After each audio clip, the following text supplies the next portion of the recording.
Avant de passer à la course du 15 août au Gros du Roi, on va terminer cette course des Saintes-Maries de la polémique toujours un petit peu. C'est notre ami Stéphane Marel, on n'est pas responsable qui nous a fait ce petit dessin. Je pense qu'Alain va l'afficher. Ça va venir, Alain, voilà tu y es. Garland des Baumel fut réellement dominateur, mais il n'aura pas le prix. Question de règlement, les Saintes-Maries de la Mer, victoire des Baumel interdite. Vous croyez que c'est ça, Émile ?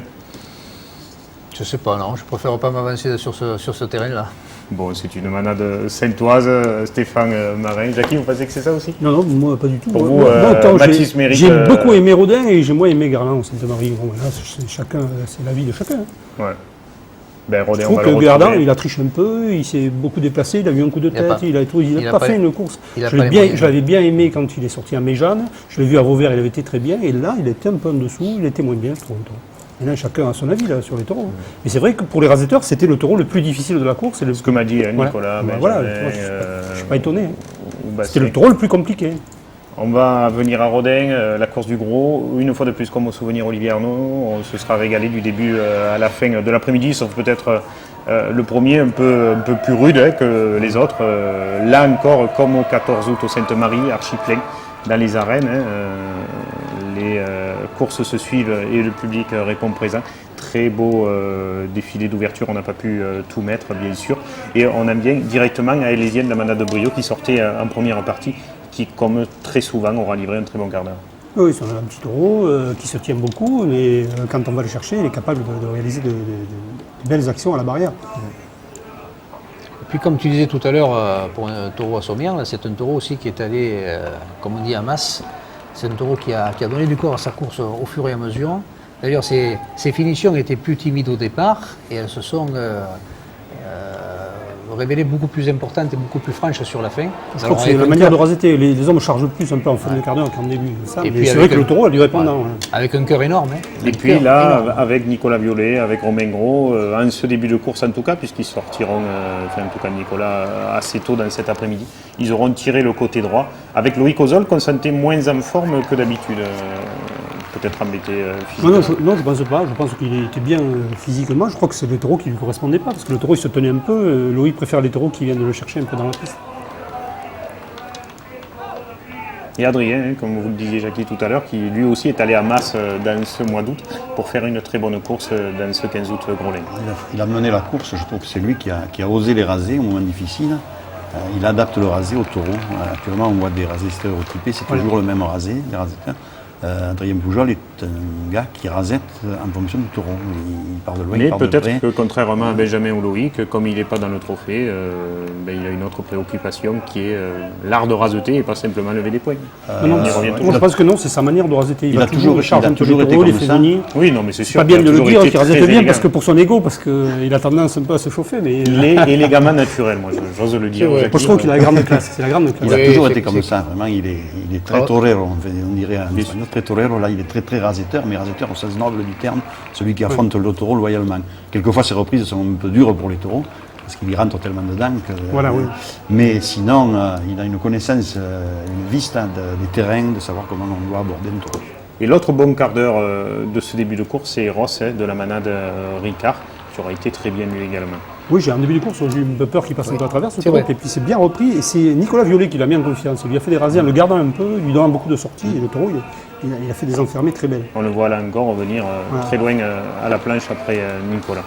C'est vrai qu'il avait très mal débuté, hein. On le sentait un peu court, je pensais même qu'il manquait un peu de nerf, et puis au fur et à mesure... Pour moi, ça avait été le meilleur de la Royale à Sommières, la Royale de Ricard, un taureau c'est vrai qu'il ne sortent pas, alors que tous les autres ils sortent partout, ils sont un peu fantasques, lui il avait été sérieux. Puis il a peut-être fait le meilleur placement aussi. Oui, il s'est amélioré. Non, il bouge beaucoup quand même, il se déplace beaucoup, il n'a pas trop de tenue, même s'il est dans les planches, il se déplace beaucoup. Et puis, puisqu'on est dans une émission des derniers Carmen dans les pistes, Pesquier, auréolé de ses guirlandes aux couleurs de la manade Sommade. Daniel est toujours original, il a mis des guirlandes sur les camps. Et peut-être la première fois que Romain Gros rasetait Pesquier, Nicolas Violet peut-être aussi, je ne sais pas. Ouais, c'est possible. Mais Romain Gros, je pense que c'est sûr que c'est la première fois. Et il aura encore livré de grands coups de barrière, comme il a toujours été coutumier du fait. Et lui aussi, c'est un taureau qui aura bien vieilli, malgré son côté barricadier. Oui, c'est un taureau qui a fait une belle carrière, je trouve. Très belle carrière, un taureau de sang qui jeune laissait pas présager peut-être une carrière comme ça. Ouais, on pensait Au qu'il vu s'userait de, plus rapidement. de certains aficionados. Mais moi j'ai toujours aimé. Oui, parce qu'il n'avait pas de tenue. j'ai Il n'avait pas toujours trop de aimé tenue. Il aura manqué que ça, la tenue Ouais, de ouais. Tristan peut-être. Coureur et sauteur, mais après ça a fait un taureau quand même. Et puis on se retrouve avec Ivan de la manade Loupantaille, qui avait été bien déjà à Beaucaire quelques semaines plus tôt, et qui, Émile, là encore, aura fait un très bon quart d'heure. Oui, alors c'est vrai que Ivan, le quart d'heure du Gros du Roi, je pense qu'il a refait remonter sa cote. Alors après, bon, c'est vrai, Jackie le disait tout à l'heure, il y a des taureaux qui, en fonction des conditions très locales de ce jour-là, peuvent être plus ou moins bons. Alors on peut effectivement Et de la dire, manière de les raseter voilà, aussi. entre autres, on peut dire effectivement que peut-être que Ivan au Gros du Roi Voilà, ces a enfants-là, eu... par exemple, voilà, Voilà. on voit là, ça a mis le taureau en confiance, c'est ça. Voilà, Quand- tout à fait. Parce que là, on est parti de la tête. Voilà. Mais de toute manière, Ozol, tous les rasés qu'il avait fait à Ivan n'étaient que pour mettre Ivan en confiance, parce que la façon dont il le rasette, Enfin, Lolo, l'autre lui, avec son ça anticipation... l'a pas mis en confiance. Je crois que c'est Avec le son taureau anti- qui l'a empêché de faire autrement. Oui, non, mais d'accord. Je crois qu'il n'a pas très bien compris le taureau, il ne le Il tenait a- pas assez au Et départ. là, regardez, hein, Sabri, qui est un taureau qu'il n'aura pas beaucoup aimé dans sa carrière, il n'aura jamais justement. pris le dessus. Là encore, on se fait toucher à la barrière avec le taureau. Mais hein. Sabri a montré quand même dans la course comment il fallait aborder Ivan. Enfin, très technique toujours Sabri. Et à un moment donné dans la difficulté, il s'est hasardé à faire 2 ou 3 rasés. Je crois qu'il fait un attribut. Mais déjà l'année dernière, le taureau l'avait raccompagné lourdement, c'était à Lunel, je crois, pour la deuxième journée des Masters, le feu les Masters 2010. Oui, mais tout le monde le rasette et personne ne le charge, le taureau. En fait, Nicolas ouais. Violet, à un certain moment, il a fait des rasés courts, il est allé droit à la tête et le taureau, bon, il était un peu en difficulté sur les rasés courts. Ben, c'est le propre des taureaux qui anticipe. Si Ouais, on va bien sûr, directement oui, à la c'est de pas tête, leur laisser d'espace. c'est là qu'on se met moins en danger.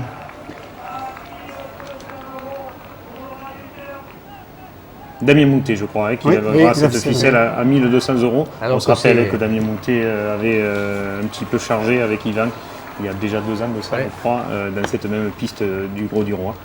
Voilà, se sera Alors, rattrapé en levant cette ficelle chèrement primée. Et puis l'autre bon quart d'heure, alors c'est toujours compliqué, des taureaux qui dominent, qui anticipent et qui vont vite. C'est difficile de les voir brillants en image parce qu'il ne se passe pas grand-chose. Mais Rodin, on l'a retrouvé au niveau de sa saison 2009, Jackie. Ah oui, pour On moi, l'avait déjà vu bon à Beaucaire. pour moi, c'est la meilleure course qu'il ait fait de la saison et il a le niveau. À Beaucaire, il n'avait pas encore le niveau de la saison dernière, mais là, cette course-là, il avait retrouvé son niveau.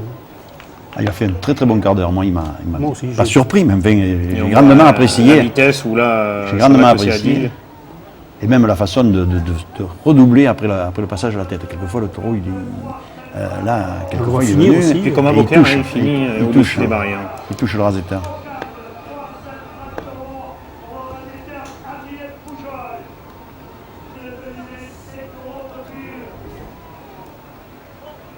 Adrien qui l'a bien raseté aussi. Voilà, Adrien dans la difficulté a Ouais, montré ouais. toute sa classe. Oui, je pense d'ailleurs que c'était celui qui a su le mieux le prendre. Adrien. Je crois que Nicolas était sorti au Oui, quart il était d'heure sorti. d'Ivan. Ouais. Voilà, il se sera arrêté.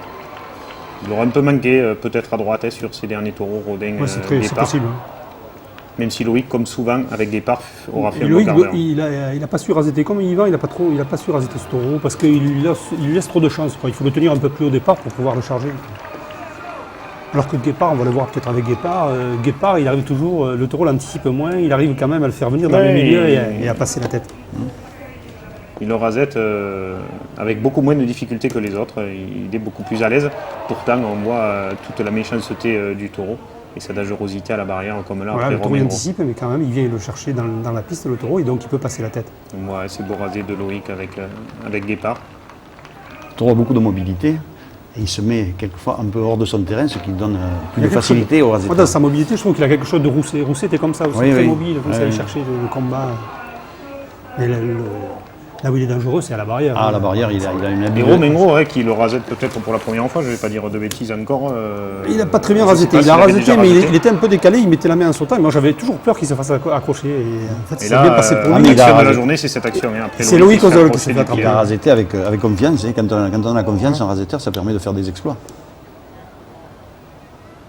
Et c'est vrai que Loïc, comme ça, quand il l'amène au milieu, il a sa main plus facilement.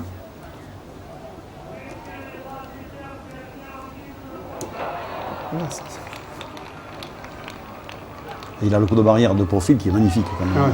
Ah oui, puis extrêmement dangereux. Et dangereux parce qu'il a la il se met droit, corne de il va Valouin. très haut avec sa corne. La corne de Valouin. Il a de belles cornes. Donc on n'a pas vu quand Loïc il attrapait par la... Si, on l'a vu sur les images. Parce qu'il Et a là, tenu, il on a tenait laissé quand même ce un petit moment. Carmen musical qui finalement aura été sifflé par le public. Donc je ne sais pas si, je sais pas, de mettre un Carmen un peu différent suivant les quarts d'heure et tout, si c'est à bon escient ou pas. Voilà, à suivre et à méditer. Et Jacques, vous êtes là encore pour parler d'un de vos taureaux qui aura été brillant cet après-midi. Loïc Ozol avec Romain Gros. Je ne sais pas si c'est brillant ou si c'est... Moi je dirais qu'il était extraordinaire le taureau. C'était une finale comme un rêve, quoi, je trouve. C'est pas vous qui avez changé les barrières, sinon vous auriez une autre opinion, Jackie. Non, mais en plus, c'est que ça apporte quelque chose, les barrières qui se brisent. Parce que l'action, et ça décuple un peu l'action, elle est beaucoup plus puissante. Je laisse aux rasetteurs connaisseurs le soin de parler en état civil. On ne va pas donner la parole à Émile Legrand parce qu'il ne sera pas objectif, quoique si Émile est suffisamment intelligent pour l'être tout le temps. C'est vrai que le taureau, après les 3 taureaux vedettes qui venaient de courir, c'était une gageure pour lui. Oui, c'était pas évident de sortir après tout ça. Alors là, on le voit, cette action où il prend quand même le pilier. Il prend le pilier. Et il retourne derrière. À 2 reprises, il est allé au milieu pour récupérer et il est revenu se remettre. Et puis peut-être la plus grosse action du quart d'heure, c'est celle-là. On l'a laissé dans l'intégralité après Romain Gros, où il va quasiment casser toutes les planches pour passer après. Il ne passe pas, il revient. Ouais. Il passe après, 30 secondes après, il revient. Et là, il accuse le coup quand même. Oui, il accuse le coup, mais il refait une action. Il retape fort. C'est vraiment, il a du tempérament, moi je trouve. Voilà, ça c'est la bravoure après, mais bon, on ne peut pas être autrement quand même. Avec les coups de butoir qu'il a donnés, c'est obligé qu'il accuse le coup. Voilà, c'était un long résumé du Gros du Roi, 10 minutes, c'est rare qu'on en fasse autant, mais une fois de plus, la course aura été complète du début à la fin. Je crois que la course le méritait quand même. Absolument. La course le méritait, et moi ce que je regrette un petit peu, c'est que nos quotidiens locaux, nous avons un directeur de chronique et sur mes livres, qu'on n'ait pas plus mis en valeur cette course-là. Il n'est pas question de mettre plus Nizang en avant que les autres, loin de là mon propos. Mais moi j'ai trouvé une course extraordinaire. J'ai vu des gens, j'étais avec mon épouse, on était noyés dans la foule. Et après j'ai vu des gens se lever, applaudir, sortir, rigoler. En fait, c'était l'euphorie. Et bien il y a eu des petits bémols dans nos chroniqueurs un petit peu. J'étais un peu surpris. Oui, moi aussi, je pense que ça ça méritait des images, des photos, une page entière, je pense. Ça méritait une page sur chaque journal, je pense. Vous avez télémiroir à la maison aux Isques, beaucoup de gens ont télémiroir, bientôt beaucoup de gens auront cette aile, la télé de Montpellier, verront de la Bouvine en images et en action. Nous, les images, on ne peut pas les truquer, on ne peut pas mentir quand les actions sont là et que les taureaux sont bons, on en parle, et on a mis 10 minutes sur le Gros du Roi malgré tout. Et je crois que il faut quand même féliciter la mairie de Gros du Roi, enfin, la régie municipale avec son prestataire de service, Daniel Siméon, qui quand même pour organiser une course. On va reparler parce qu'il a une initiative jeudi soir intéressante au niveau. Il faut cogiter quand même du temps, réserver des taureaux, ça se passe bien, ça se passe pas bien, il me le faut aussi. Et bravo aux raseteurs qui auront bien raseté aussi. Et puis après les rasetteurs ont fait ce qu'ils ont pu, mais c'est vrai qu'il y avait quand même et même les 2 taureaux qui peut-être ont manqué de travail, ou soi-disant. Moi, j'ai trouvé que c'était quand même assez extraordinaire de voir des taureaux mestrégés, des taureaux dominés. Le plaisir de l'aficionade, il est là. Alors, petite interview, Jackie, on est obligé de suivre le fil. Pierre Cuillet, après cette course-là, alors on a dit que le trophée des As était peut-être joué, le Bio d'Or est peut-être joué aussi. Alors, on a donné la parole à Pierre Cuillet après cette course, parce que son taureau, une fois de plus, aura été très beau. Monsieur Cuillet, aujourd'hui, encore une course de guépard qui vraiment est extraordinaire. Ben oui, je crois qu'il a fait un bon quart d'heure, plein de domination, avec 3 ou 4 actions aux barrières violentes, et puis une derrière Loïc Ozol qui a été pleine d'émotions. Je pense qu'il a fait passer le frisson dans les arènes. C'est ce que les gens recherchent, et moi aussi j'ai été très satisfait de sa course. C'est un avantage pour ce taureau, c'est que je crois sur ce que j'ai vu, ayant vu toutes ces courses, cette année il n'a jamais passé à travers. Oui, c'est un taureau qui est très régulier, très constant depuis le début de la saison. Et c'est la 5e fois qu'il nous donne satisfaction. Donc on espère que ça va continuer.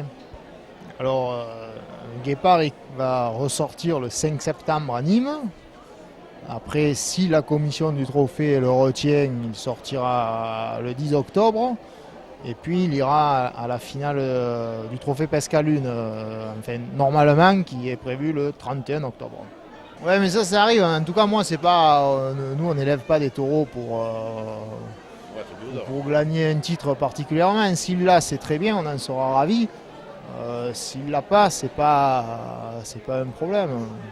Pour nous, c'est un taureau qui donne de toute façon des satisfactions. Donc, titre ou pas, voilà. Et ce qui était important pour nous cette saison, qui a été une année particulièrement difficile pour la manade, c'était qu'on puisse courir. Et pour pouvoir courir, on a Guépard, c'est un taureau qui a tiré la Royale cette année de l'avant et qui nous a permis de la faire courir 4 fois dans des arènes d'importance, donc 2 fois à Lunel, 1 fois au Gros-du-Roi, 1 fois à Palavas, en donnant un résultat à la hauteur de ce que les spectateurs attendaient. Et ça, je crois que c'était ce qui était très important pour nous par rapport au début 2010 qu'on a connu. Voilà un Pierre Cuillet à chaud après cette course-là. Et la question va être, cette fin de saison, est-ce qu'on peut donner un Biou d'Or à un taureau qui sera sorti en Royal, plusieurs fois à Lunel, et pas à Château-Renard, pas à Beaucaire, etc. Vous, en qualité de manadier, qu'est-ce que vous en pensez, Jacques? C'est normal que nous, on lance le débat, hein, c'est notre boulot. Oui, vous pouvez lancer le débat, mais enfin, comme on dit toujours, les jurys sont toujours souverains. Et puis après, ils prennent la décision. Après, on contestera. Moi, j'ai connu des taureaux qui ont eu des Biou d'Or qui ne sont jamais allés courir à Lunel. Qui est une des arènes références. Bon, mais c'est comme ça. Après, le jury se détermine en fonction de certains paramètres.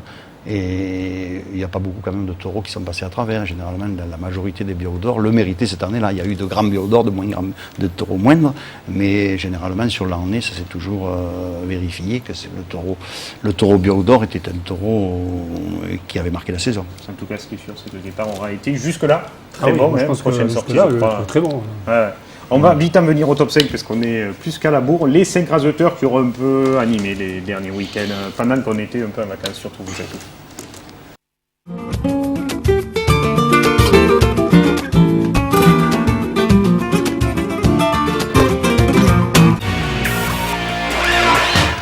Voilà, en 5e position, on a choisi de mettre un peu des raseteurs qui reviennent en forme et qui font du bien dans les courses dans lesquelles ils sont. Michael Matré pour sa reprise et ses bons quarts d'heure dans les arènes de Sommières, Jackie. Donc ces courses-là avec Priam, avec Estreloun en particulier, de grosses actions.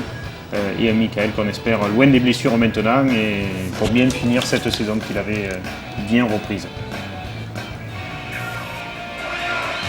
4e position, Benjamin Villard aussi, parce que lui aussi de Sommières au Sainte-Marie, il aura toujours été le leader dans les courses qu'il aura animées. Là c'est avec encore Estreloun, de très grosses actions. Et Benjamin Villard, 4e donc de ce top 5. Et là je crois que c'est avec Matisse, toujours des très beaux duos, tous les deux, un taureau et un raseteur qui se connaissent parfaitement. 3e position, Adrien Poujol, parce que lui aussi, comme Michael Matré, il avait manqué depuis le début de cette saison. Et là, il revient en grande forme en faisant ce qu'il sait le mieux faire, c'est-à-dire raseter avec grande classe. Donc voilà, c'est très belles actions, c'est très beau rasé d'Adrien qu'on est heureux de retrouver à ce niveau-là pour venir agrémenter le côté gauche de cette fin de temporade 2010. Seconde position, place aux petits jeunes qui ont fait beaucoup de bien déjà dans cette saison et dans cette temporade 2010. Romain Gros s'est rasé extraordinaire avec Gaveau de la manade Loupantaille. Un Romain qui de course en course s'est affirmé, même au trophée des As, même s'il ne fait partie encore que du trophée de l'avenir. Une valeur sûre cette saison en tout cas que Romain Gros et en tout cas beaucoup de courses auxquelles il aura apporté beaucoup de bien. Et puis premier, le vainqueur du trophée des Impériaux pour déraser de grande classe, comme on le disait tout à l'heure, avec Pasteur dans son terrain, mais aussi ses premiers taureaux dans les arènes du Gros-du-Roi, Nicolas Violet, logiquement premier. Et comme l'année dernière, comme l'année d'avant, on aimait l'avoir dans le top 5 au trophée de l'avenir, on l'a aussi parce qu'il a un vrai rasé qui part des planches, qui part tout droit et qui laisse toute sa chance au taureau. Nous, c'est ce qu'on aime voir en tauromachie, Jackie, en tout cas. Émile, je ne vais pas poser la question à Jackie pour changer. On a 2 autres grands connaisseurs taurins sur notre table. Vous trouvez ce choix logique? Oh oui, moi il ne me choque pas. Hein. C'est vrai que ce soit au Sainte ou que ce soit Romain Gros ou dans les diverses courses qu'on a vues récemment. Là, Pérol, c'est les courses qu'on a vues en image, je ne suis pas allé chercher ailleurs. Incontestablement, ils ont été les hommes de la situation là où ils ont été. Bon, après, il y a les valeurs sûres. Alors, Adrien Poujol, on le voit progresser de semaine en semaine, ça c'est clair. Au Saintes, il n'a pas été mal, mais au Grau-du-Roi, vraiment, il a été exceptionnel, quoi. Matré, bon, je demande à voir, quoi. Mais sinon, effectivement, il redémarre très fort. On va passer rapidement sur les classements, on ne va même pas en parler, peut-être Alain, simplement Loïc Ozol a une trentaine de points d'avance, je crois, sur Benjamin Villard, au trophée des As Élite aujourd'hui, en tout cas, mardi 17 août. On va en venir au tableau et aux courses dès ce jeudi, je crois, en commençant par cette initiative, au Grau-du-Roi nocturne à 21h, la nuit du taureau. C'est des taureaux, c'est des équipes de raseteurs. Il y a un 5e taureau qui sera raseté par un raseteur sorti de chaque équipe qui aura été le meilleur animateur. Ce sera au Grau-du-Roi à partir de 21h. Spectacle camarguais, des films sur la Camargue. Une belle soirée en perspective et une initiative très rigolote. Le tri en piste et on trie en piste et le taureau qui est raseté après, ça je vais le faire une fois, c'est très beau à voir et c'est très surprenant, on n'est pas habitué. Donc une grande soirée toute camarguaise et des vrais taureaux rasetés par des raseteurs, puisque Mathieu Schuller à autres, ils seront présents. Donc 5 équipes, un sélectionné à chaque fois ou 4 équipes. Et à la fin, la finale qui se déroule avec chaque raseteur sélectionné. Une initiative intéressante à suivre et à noter aussi à Latte à l'avenir pour ce jeudi. Course du trophée de l'avenir gratuite. Vendredi 20 août, Vauvert, journée de fête. C'est la fête ce week-end à Vauvert. C'est la fête à Mauriès, entre autres. Fête votive, bien sûr. Une course intéressante, entre autres Canberra, Molière, pour ne citer que. Galicianet, bien sûr, aussi. Course qui devrait être brillante si les raseteurs sont dans un bon jour. Ce sera donc à Vauvert en pleine fête au trophée des As Élites avec toujours Loïc Ozol, Benjamin Villard dans ce duel de fin de saison. Saint-Rémy, c'est des étalons. Samedi 21 août pour le trophée de l'avenir de course, une gratuite à Rodessin, une au Salin de Giraud. Dimanche 22 août au trophée de l'avenir espoir, beaucoup de courses, le Plan d'Orgon, Saint-Génias, Rognonard, Rodessin, Latte, Saint-Chapt et Saint-Georges d'Orc. Et au trophée des As, 3 courses également, Vauvert à nouveau pour clôturer la fête. À noter les 2 taureaux vedettes qui seront présents cet après-midi-là, Andalou et Ator de la manade Domas. Et votre vedette de la manade Blatière, Mademoiselle Jacques, qui sera là, puisqu'on sait que la manade Blatière, c'est une grande manade de vaches depuis toujours. Oui, en trois temps, bon. Aussi, bien sûr, oui, alors, bien sûr, on va citer les biodons. Quelquefois, il y a des taureaux. Faire l'émission sur la manade. Quelquefois, il y a des taureaux aussi. Je le dis parce que dans l'émission, on avait été obligé de couper sur un long voilà, mais mademoiselle des a vaches. décidé de lui faire tirer sa référence à Vauvert, parce que Vauvert, bon, les Iscles, c'est sur Vauvert, c'est une arène où elle a couru régulièrement tous les ans. Et où elle a eu des succès assez notoires, donc elle fera un petit tour de piste. Ça va être beaucoup de sentiments, mais pas vraiment. Elle est hors point, hors concours, hors tout. Elle sera là pour faire un dernier tour de farandole. À noter 2 autres courses ce dimanche en Provence. Donc on le disait, Mauriès, toujours la fête, course comptable pour le trophée des As, 22e trophée solaire. Et première journée à Irag de la 33e Corne d'Or. Bien sûr, toutes les infos sur www.ffcc.info. Les courses de lundi, on y est, c'est tous les jours. Irag, finale de la Corne d'Or. Avec une course qui devrait être intéressante donc ce lundi 23 août chez nos amis provençaux. Et puis mardi, en plein pendant l'émission qu'on enregistrera la semaine prochaine, redescend la finale et le Cress, une course comptable pour le trophée des As Élites. Voilà, on a essayé d'être le plus complet possible. Jackie, merci beaucoup d'avoir été là. Très belle chemise des Indiennes de Nîmes ce soir. Vous m'avez fait régaler. Émile, merci d'avoir été là, d'avoir revu toutes ces courses du mois d'août. Jacques, merci. Vous êtes bienvenus quand vous voulez. Vous êtes les bienvenus quand vous voulez. Jackie, on se retrouve la semaine prochaine. Vous repartez pas en vacances là. Non, je vais rester un peu. Comme les 3 semaines qui viennent de passer. Merci de nous avoir suivis. À la semaine prochaine. Merci en régie pour cette longue émission.